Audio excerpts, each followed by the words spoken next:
on how to govern with complete disregard. That memo seems to be kept in one of the drawers in Aso Rock. Kept there, maybe by previous administrations, but then more chapters were added to that memo by former President Buhari. That same memo seems to have been pulled out of one of these Aso Rock drawers and is now in use by the current president. It's the only explanation that I have to understand the meaning of a work stay. Because can anyone in Aso Rock help Nigerians understand better the actual meaning of a work stay? How does the president of a country just randomly get on his presidential jet and go to another country without any clear reason or explanation, without any stated diplomatic intentions or anything that sounds like it? Just travel out of his own country and go spend as many days as he chooses in a different country. Keep in mind that while Mr. President is on this mysterious work stay, 20 Nigerian medical students have been kidnapped and are still reportedly held in the custody of their captors. While Mr. President is on this work stay all the way in France, Nigerians are fighting for their lives back at home with the highest levels of inflation, petrol scarcity that is getting into its second week, the same levels of unemployment and poverty that his predecessor left, complete uncertainty as to where the country is headed, amongst many other issues, while Mr. President got on his shiny new jet and is on a work stay in France.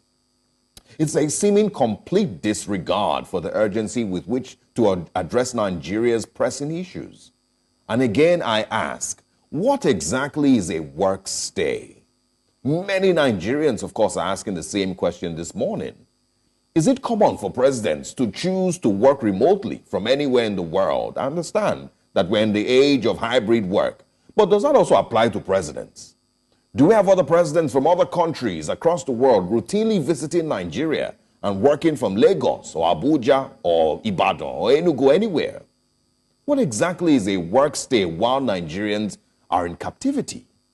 While ASU is again threatening a nationwide strike, the Nigerian president can't just jet off on the presidential jet, which of course is funded by Nigeria's taxpayers' money, without a reasonable explanation for the trip.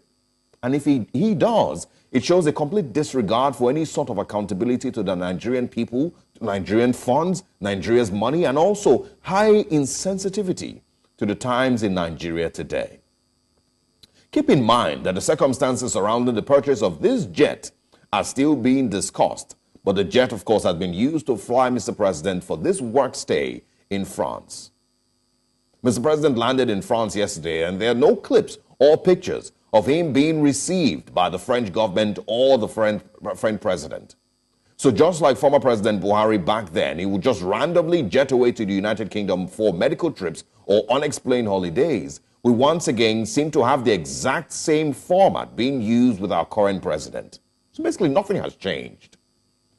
And so to the president's handlers and those putting out statements on his social media pages, can we please remind Mr. President that there are currently 20 medical students in captivity? I know it's not necessarily his responsibility to jump into the forest or wherever they're being held and rescue them himself. I understand that. But can he be reminded that these are Nigerian citizens? Can he also be reminded that Nigerians are being degraded at petrol queues every day trying to buy petrol in their vehicles? Inflation is still above 30%. Nigeria still has the highest number of poor people in the world. ASU is threatening strike if he hasn't heard. There's been no significant change in the realities of the people that he ran for elections to serve. And the common view across the country is that it is insensitive for Mr. President to be on a work stay again, all the way in France, while Nigerians are begging for some sign of hope. Good morning, Nigerians.